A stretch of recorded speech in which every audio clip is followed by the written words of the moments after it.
Assalamualaikum warahmatullahi wabarakatuh. Selamat siang Sobat Bakta. Kembali lagi kita pada acara podcast IIK Baktiwiyata. Spesial nih, hari ini kita mendatangkan alumni dari IIK Baktiwiyata, khususnya alumni dari D3 Kebidanan. Oke, sudah tidak sabar kan kita mau mengulas, mau ngobrol nih, sekarang dia berkarir di mana atau dia sudah membuka klinik di mana. Oke, kita langsung saja ke narasumber kita hari ini. Selamat siang Mbak Natasha Cardia Lintang. Baik Bu, selamat siang. Perkenalkan, nama saya Natasha Cardia Lintang dari alumni IIK Baktiwiyata tahun 2017. Oke, bagaimana nih Mbak Natasha kabarnya hari ini? Terus kesibukannya apa aja nih? Bisa di-share ke Sobat Bakta. Baik, jadi saya kesibukannya untuk saat ini sedang menjalani usaha Bu di bidang baby spa. Kemudian saya juga menjadi bidan pelaksana di salah satu UPT Puskesmas yang ada di Tulungagung. Oh, di Puskesmas Tulungagung. Puskesmas mana? Bisa di-share ke Sobat Bakta? Baik, saya menjadi bidan pelaksana di UPT Puskesmas Pagerwojo Tulungagung. Pagerwojo. Oke, tadi Mbak Natasha bilang kalau mempunyai klinik ya, klinik baby spa. Bisa di-share kliniknya namanya apa, di mana kliniknya? Baik Bu, jadi saya memiliki klinik baby spa ini sejak tahun 2021. Itu berada di Desa Samar, Kecamatan Pagerwojo.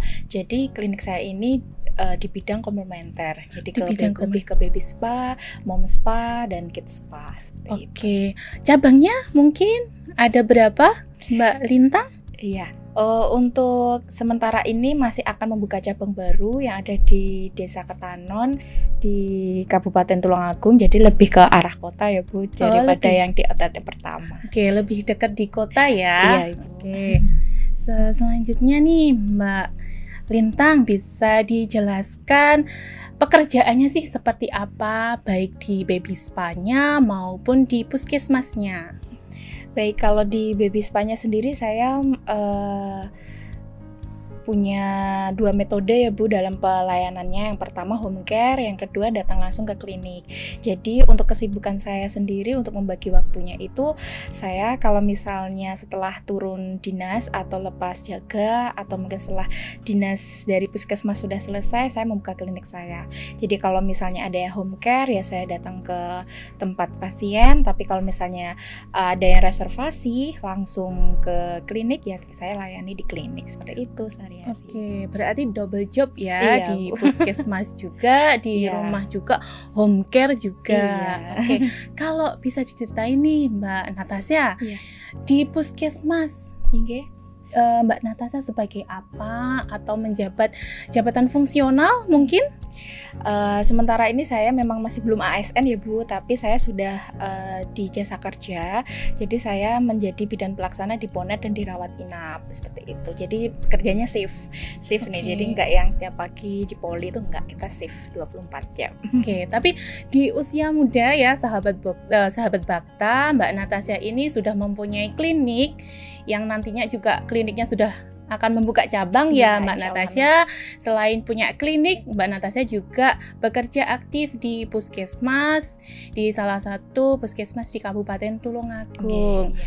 Oke, Mbak Natasha bisa diceritain nih pelayanan apa saja sih yang Mbak Natasha berikan di klinik Mbak Natasha? Ya, baik. Jadi yang pertama saya di bidang baby spa dulu ya Bu. Untuk baby spa saya melayani baby spa, pijat bayi, terus swim juga, gym juga, kemudian pelayanan batuk pilek, terus ada yang untuk deep sleep-nya juga ada, terus untuk anak-anaknya sama metodenya, cuma kan usianya lebih ke di atas 5 tahun. Biasanya itu ikutnya sudah golongan kids spa. Terus untuk mom spa-nya mulai dari hamil, senam hamil, kemudian pijat hamil dan pijat laktasi, kemudian pijat postnatal care, seperti itu. Oke, sangat menarik ya Mbak Natasha. Di kliniknya banyak sekali asuhan yang diberikan baik untuk ibunya maupun pada bayi dan balita. Ada yoganya mungkin di kliniknya Mbak? Oh iya, untuk yoga hamil saya juga ada, tapi kelasnya lebih ke private kelas Bu, bukan yang bareng-bareng karena lebih banyak diminati di bidang yoga hamil itu lebih ke private-nya. Jadi kita home care ke rumahnya pasien karena biar mendapat penanganan khusus. Kalau misalnya bareng-bareng di klinik itu kan kadang ada yang nggak fokus. Jadi lebih ke home care-nya kalau prenatal juga Bu saya. Oke, sebagai instruktur juga Mbak Iya. Natasha. Oke, Iya jadi Bu. melayani home care Prenatal yoga Oke. di rumah, kita melayani ibunya, ibu nifas, Iya. hamil, kemudian dari bayinya juga. Iya, Oke, betul. menarik sekali ya Mbak Natasha. Oke, kemudian nih kita flashback balik nih. Iya, Bu. Kita kan sekarang berada di IIK Baktiwiyata. Iya. Mungkin bisa diceritakan pengalaman pada saat kuliah. Menarik kan? Apalagi di D3 Kebidanan pasti sangat menarik kuliahnya. Oke, bisa Iya. diceritakan Mbak Natasha pengalaman pada saat kuliah. Iya.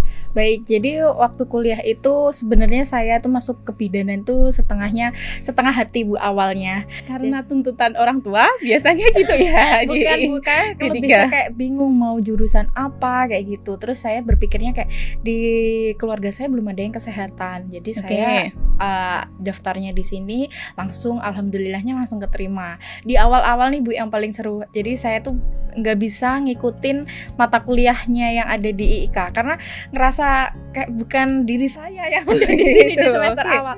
Jadi itu sering banget kayak dimarahi, dapat nilai yang kurang memuaskan kayak gitu. Tapi alhamdulillahnya ya bisa mengikuti, bahkan Oke. sekarang saya juga pendidikannya sudah sedang pendidikan profesi juga Bu di Oh, salah satu lanjut. kampus. Oke, Iya. lanjut profesi Iya, ternyata ya. cinta juga sama bidan. Oke Mbak, selama kuliah nih ikut organisasi atau tidak? Kalau organisasi saya kemarin itu sempat ikut audisi kayak hima gitu ya Bu, tapi Oke. karena saya rumahnya Tulungagung, di Iya. Kediri Tulungagung, jadi saya mahasiswa yang kuliah pulang, jadi akhirnya saya memutuskan untuk tidak melanjutkan Oh, tidak lagi. melanjutkan. Ya karena saya merasa kayak terlalu sering di kampus itu membuat saya capek, karena kan kuliah bidan tuh dari pagi jam 6 sampai jam 4, kadang Iya, sampai oke. sore lagi gitu Bu.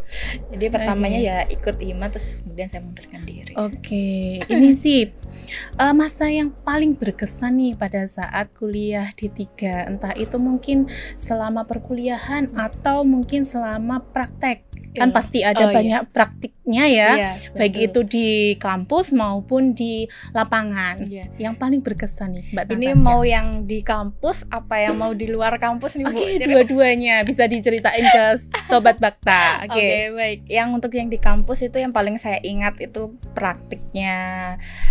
Kan kita ada praktik yang seperti KDPK atau mungkin stase gitu ya Bu Oke. ya. Jadi yang paling saya ingat itu saya pernah dimarahi salah satu dosen. Oke. Itu perkara infus, sampai sekarang saya masih ingat. Jadi waktu kejadian itu saya benar-benar kayak ya ampun, cuma masalah gini aja saya capek dimarahin. Tapi itu manfaatnya sampai Oke. saya kerja itu benar-benar kepake. Ingat kalau misalnya mau nginfus itu harus ini yang dipegang supaya tidak mengalami kesalahan kayak Oke. yang lalu kayak gitu. Itu yang paling saya ingat sampai sekarang saya sudah punya anak 1. Terus untuk yang di luar kampusnya Oke. itu yang pengalaman horor Bu. Jadi Oh, ada pengalaman horor di rumah Iya, sakit kah? di rumah atau- sakit. Oh, di rumah Di rumah sakit. sakit waktu praktek itu bener-bener hampir kesurupan massal karena teman-teman tuh setiap dinas malam selalu digangguin sama nggak tahu Bu makhluk apa, soalnya banyak coretan di bajunya mereka. Beneran Bu ini ceritanya. Oh gitu. Di bajunya menarik mereka ya, tuh, Sobat iya. Bakta. Padahal kan kita ada scarf yang Iya. dari kampus panjang Iya, warna oke. putih. Itu kan menutupi paha, menutupi bagian belakang. Tapi itu selalu setiap dinas malam tuh selalu kecoret semuanya. Makanya itu kayak Apa hampir- ini Iya, ya apa gitu ya. itu masih menjadi misteri di salah satu rumah sakit yang ada di Jawa Timur. Makanya itu Oke, paling mengerikan. Oke. Tadi dibilang pada saat kuliah yang paling berkesan adalah dimarahi dosen. Iya. Dosen siapakah itu? Atau siapa dosen yang menjadi dosen yang favorit nih, Iya Mbak ya. Natasha? Masa saya sebut nama Bu? Nggak Bukan Bu. dosen dosen favorit. Oke, dosen favorit saya sebenarnya dulu itu kaprodi saya Bu Umi. Bu Umi, Iya. silahkan mungkin ada yang perlu disampaikan Ya, ke Bu Umi. Baik. Say hi ke Bu Umi. ya, halo Bu Umi, terima kasih atas segala bimbingannya selama D3 karena berkat Ibu Umi yang mungkin setengah keras waktu itu, saya selalu ingat apa yang jadi mata kuliah sampai dengan sekarang, dan apa yang Bu Umi katakan kepada saya itu ternyata sangat bermanfaat di kemudian hari. Terima kasih Bu Umi. Oke, Itu terima makasih, kasih Bu banyak Umi. Bu Iya. Umi. Jadi walaupun dosen kita pada saat kuliah memberikan tekanan, memberikan omelan mungkin, Iya. itu sangat bermanfaat setelah kita lulus. Iya, Oke, betul, Bu. terima Sangat kasih Mbak Natasha. Oke, Iya. lanjut nih Mbak Natasha. Setelah lulus nih, lulus tahun berapa?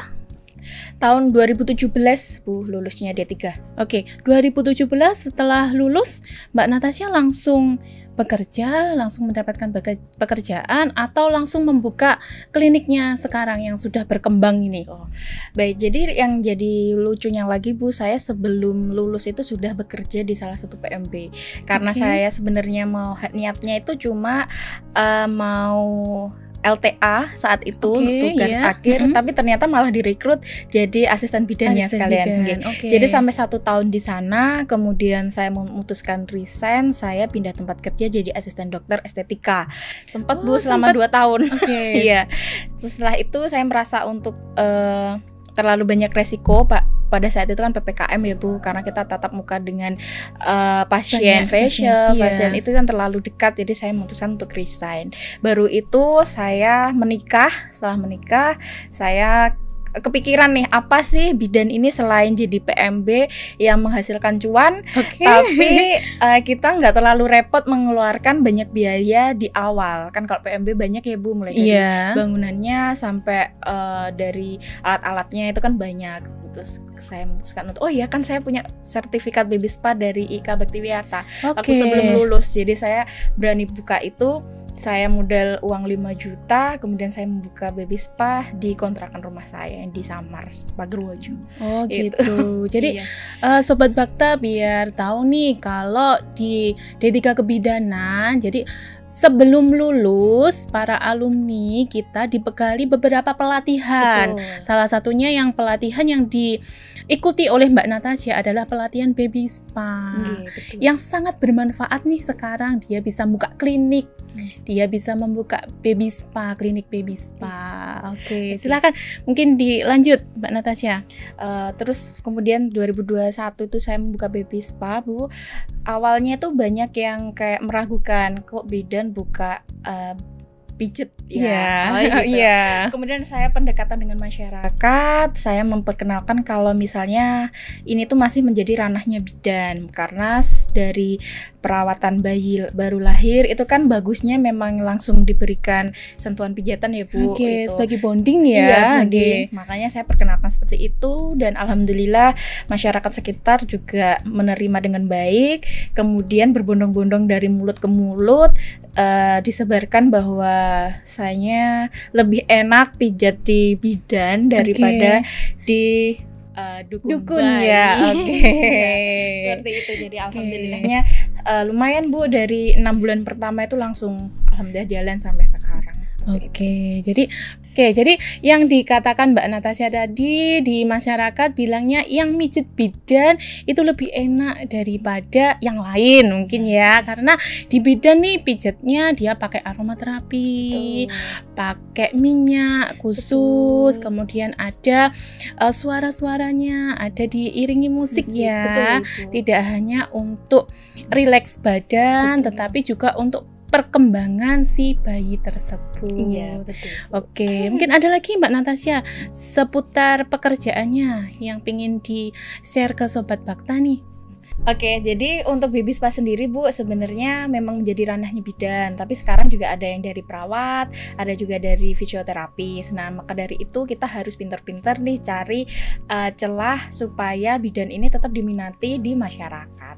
Oke, jadi benar-benar kita harus pintar promosinya ya, Iya, promosi betul. kesehatannya ke masyarakat. Iya.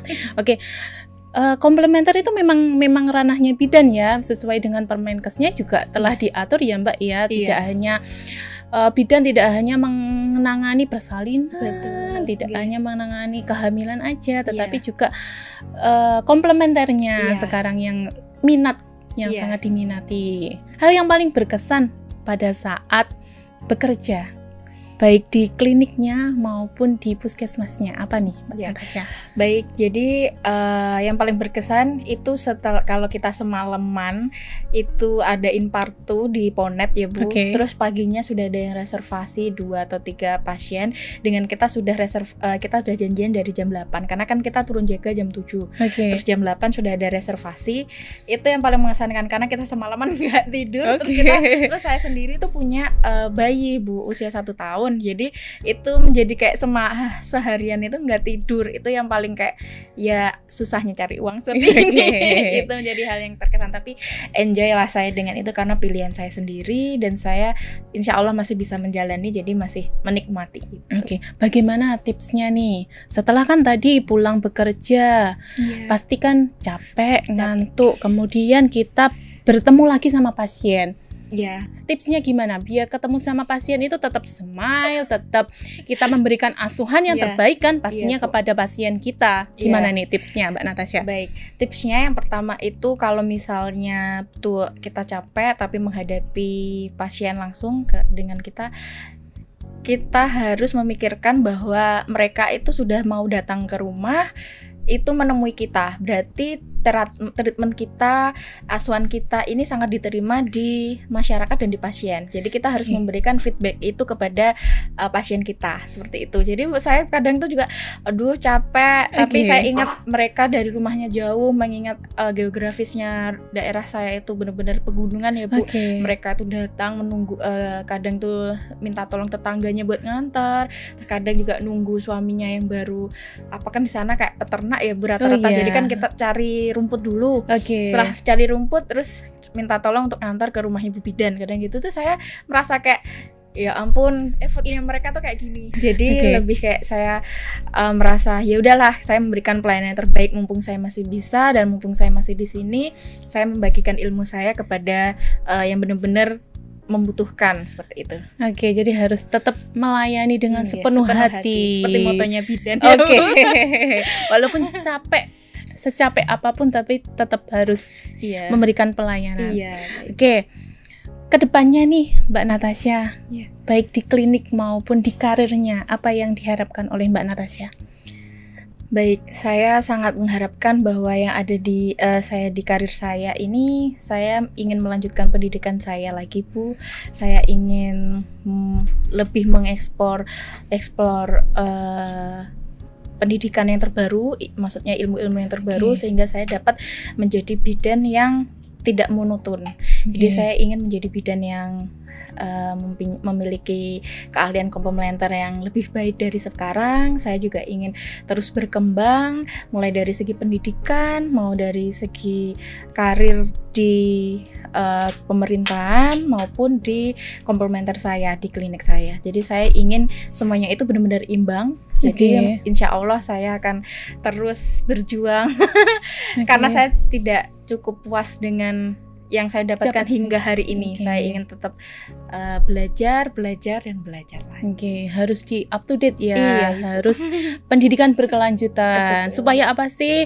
Untuk memberikan asuhan kebidanan kepada ibu maupun kepada bayinya yang maksimal agar ilmunya up to date nih. Ada penemuan yang terbaru nih.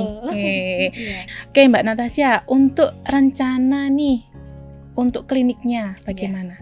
Untuk rencana klinik saya, karena di OTT saya yang pertama ini sudah banyak sekali berjasa, terutama dalam pembiayaan saya pendidikan berkelanjutannya Bu. Saya ingin mengembangkan lagi untuk membuka cabang kedua yang insya Allah ini dalam proses, semoga dilancarkan dan nanti membuka lapangan pekerjaan baru untuk teman-teman atau adik-adik yang baru lulus untuk menjadi batu loncatan. Nggak apa-apa, memang pertama itu kerja harus menjadi batu loncatan dulu, nggak bisa langsung menjadi yang nomor 1 seperti itu. Membuka lapangan pekerjaan baru Bu. Oke, terakhir ini Mbak Natasha, Baik. ada pesannya untuk Sobat Bakta atau untuk adik-adik yang masih berjuang nih, masih kuliah nih? Baik, untuk pesan-pesannya yang di luar sana mungkin dari teman-teman yang ada di SMK atau SMA atau yang sederajat yang ingin menjadi bidan, saya telah membuktikan sendiri. Saya lulusan dari IKA Baktiwiata D3 waktu itu, saya telah berhasil sampai detik ini, dan saya mengajak teman-teman dari adik-adik SMK, SMA, sederajat untuk ayo daftar aja di IKA Baktiwiata. Di sini ada D3, ada S1-nya juga, dan profesi sudah tersedia juga di sini. Jangan malu untuk jadi bidan, karena memang jadi bidan itu awalnya memang berat, tapi akhirnya pasti akan menjadi sukses di kemudian hari. Terima kasih. Terima kasih banyak Mbak Natasha atas kehadirannya, sudah memberikan sharing kepada Sobat Bakta semua. Demikian podcast kita hari ini. Semoga dari podcast kita hari ini bermanfaat dan dapat menginspirasi Sobat Bakta semua. Sampai jumpa.